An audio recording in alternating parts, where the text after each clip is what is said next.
হেঁটে আসার জন্য অনুরোধ করা হচ্ছে। চলতি বছর বাংলাদেশ থেকে হজ করেছেন ৭৬,০০০-এর বেশি মুসল্লি। চাঁদ দেখা সাপেক্ষে ২০২৭ সালের মে মাসের মাঝামাঝি অনুষ্ঠিত হবে পবিত্র হজ।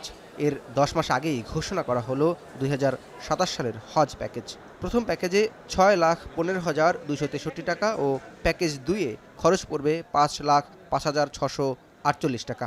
২০২৬ সালে সরকার ঘোষিত সর্বনিম্ন ৪,৬৭,১৩৭ টাকার প্যাকেজে হজ যাত্রীদের প্রতিদিনের খাবারের খরচ যুক্ত ছিল না। হাজিদের সেই টাকা নিজ উদ্যোগে খরচ করতে হতো।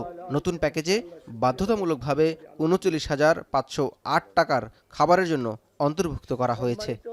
এখানে দুটো জিনিস বাড়তেছে, একটা হলো খাবারের জন্য বাড়তেছে ৩৯,৫০৮ টাকা, আর সার্ভিস চার্জ ২৩,২৪০ টাকা, আর মুদ্রা বিনিময় হারে বেড়েছে ৩,৮২৬ টাকা। সৌদি সরকার এবার বাধ্যতামূলক করেছে খাবার ওনারা সরবরাহ করবে, যে জন্য টাকাটা দিতে হবে।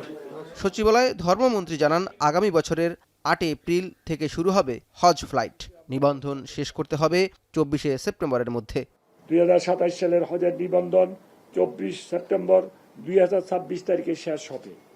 এই হজ সিস্টেমে প্যাকেজ নির্বাচন করে ৩.৫ লক্ষ টাকা জমা দিয়ে প্রাথমিক নিবন্ধন ও প্যাকেজের সমুদয় টাকা জমা দিয়ে চূড়ান্ত নিবন্ধন করা যাবে। হজ গমনের জন্য পাসপোর্টের মেয়াদ ২০২৭ সালের ৩১শে ডিসেম্বর পর্যন্ত থাকতে হবে। চাঁদ দেখা সাপেক্ষে ২০২৭ সালের ৮ এপ্রিল হজ ফ্লাইট শুরু হবে এবং ১৫ মে পবিত্র হজ অনুষ্ঠিত হবে। অন্যদিকে বেসরকারি ব্যবস্থাপনায় একটি হজ প্যাকেজ ঘোষণা করেছে সরকার। খরচ ধরা হয়েছে ৫,১৩,৬৪৫ টাকা। আর হজে যেতে হলে পাসপোর্টের মেয়াদ থাকতে হবে ২০২৭ সালের ৩১ ডিসেম্বর পর্যন্ত। পৃথিবীতে কোথাও না, সবখানি বাড়ে।